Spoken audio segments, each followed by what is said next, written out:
देखो भैया, चाहे रिसिप्ट हो चाहे पेमेंट हो, चाहे रिसिप्ट हो चाहे पेमेंट हो, ये दोनों ही बेटा दो प्रकृति की हो सकती हैं, दो प्रकार की हो सकती हैं। एक तो कैपिटल नेचर हो सकती है और एक रेवेन्यू नेचर हो सकती है। कैपिटल नेचर को कहा जाता है पूंजीगत और इसको कहा जाता है आगमगत। ठीक है, सुना है क्या ये शब्द कभी जीवन में अपने? क्या होता है सर ये नहीं मालूम, सुना है तुमने, इतना ही पूछा था। सुनो मैं बताता हूं। देखो भाई, दो तरह का, पहले एक काम करते हैं, पहले अपन भुगतान पर चलते हैं, भुगतान को समझते हैं यानी पेमेंट को। बेटा दो तरह की पेमेंट होती है, एक ऐसी पेमेंट होती है जिसको कहा जाता है आगमगत या रेवेन्यू नेचर, ठीक है, और एक ऐसी तरह की का भुगतान होता है जिसको कहा जाता है पूंजीगत। तो बेटा क्या होता है आगमगत या पूंजीगत? आगमगत व्यय या आगमगत भुगतान वो होता है जो बार बार भुगतान किया जा रहा हो।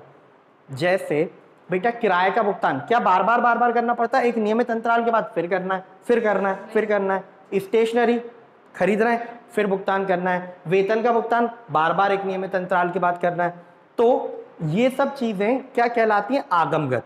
एक और इसमें कैरेक्टरिस्टिक जोड़ सकते हैं, विशेषता जोड़ सकते हैं कि आगमगत क्या होती है, एक तो जो नियमित समय अंतराल के बाद बार बार पे करनी हो एक बात, और दूसरी बात जिसकी उपयोगिता एक निश्चित समय में खत्म हो जाती है। क्या मतलब हुआ सर इसका? बेटा रेंट दिया, एक महीने के लिए दिया, तो एक महीने बाद खत्म।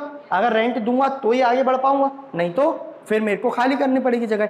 सैलरी एक महीने की दे दी तो एक महीना काम करा पाऊंगा, अगले महीने काम कराना है तो फिर देना पड़ेगा। स्टेशनरी एक बार ले ली तो जितने समय तक चली उतने समय यूज होगी, फिर अगली बार लेना पड़ेगा। तो ऐसी चीजें जिनको एक समय अवधि के बाद बार बार देना पड़ता है, जिनका भुगतान बार बार करना पड़ता है, और जिनकी उपयोगिता एक निश्चित समय अवधि की होती है। कि निश्चित समय अवधि कितनी की होती है? एक महीना, 2 महीना, 6 महीना या मैक्सिमम 12 महीने, 12 महीने से कम की। तो उनको ऐसे व्यय कर रहा हूं, ऐसे भुगतान कर रहा हूं, तो उनको क्या बोलूंगा? आगमगत भुगतान। ठीक है। अब सर पूंजीगत भुगतान क्या होते हैं? बेटा पूंजीगत भुगतान वो होते हैं जो मैं संपत्तियों को क्रय करने के लिए देता हूं। बेटा संपत्ति खरीदते हैं तो कितने से वर्ष चलती है? 1 वर्ष से ज्यादा चलती है क्या? हाँ, संपत्ति की तो अपन ने डेफिनेशन ही देखी थी, 5 पॉइंट देखे थे। क्या? कि संसाधन होना चाहिए, फिर व्यवसाय में इस्तेमाल करने के लिए होना चाहिए, पैसा कमाने में हेल्प करना चाहिए, और उस पर मेरा नियंत्रण होना चाहिए, और आखिरी पॉइंट क्या देखा था? कि उसकी उपयोगिता लाइफ 1 साल से ज्यादा होनी चाहिए। तो बेटा जो भी ऐसी चीज है जिनकी उपयोगिता आयु कितनी है? 1 वर्ष से ज्यादा, उनको क्या कहेंगे? पूंजीगत व्यय। ठीक है, पूंजीगत भुगतान। ठीक है। तो मुझे एक बात बताओ, जैसे मैंने फर्नीचर खरीदा, ये क्या है? पूंजीगत। ठीक है। अगर मैंने लाइट का बिल भरा, ये क्या है? आगमगत। तो 2 तरह के खर्चे होते हैं। पेमेंट कितने तरह की होती है? 2 तरह की, एक पूंजीगत और एक आगमगत। पूंजीगत कौन सी होती है? प्रायः जो संपत्ति के लिए किए जाते हैं वो कौन से होते हैं? पूंजीगत। और संपत्ति के अलावा जो किए जाते हैं वो किसके लिए होते हैं? आगमगत। ऐसा सरल भाषा में हम कह सकते हैं। क्लियर है बात? आगे बढ़ते हैं। बेटा प्राप्ति भी 2 प्रकार की होंगी, एक तो आगमगत और एक पूंजीगत। बेटा सदस्यों से अभिदान यानी सब्सक्रिप्शन बार बार मिलेगा क्या? हाँ, तो वो क्या कहलाएगा? आगमगत। क्या दान बार बार मिलेगा क्या? आगमगत। क्या एंट्रेंस फीस बार बार मिलेगी क्या? आगमगत। अच्छा, मैंने संपत्ति उठा के बेच दी, मैं रोज संपत्ति बेचता हूं क्या? नहीं, तो उससे पैसा कभी से भी मिला तो उसको क्या कहूंगा? पूंजीगत। बेटा संपत्ति खरीद रहे हो तो क्या बोल रहे थे? पूंजीगत भुगतान। अब जब संपत्ति बेच रहे हो तो जो पैसा आएगा उसको क्या कहोगे? पूंजीगत प्राप्ति। आई क्या बात समझ में?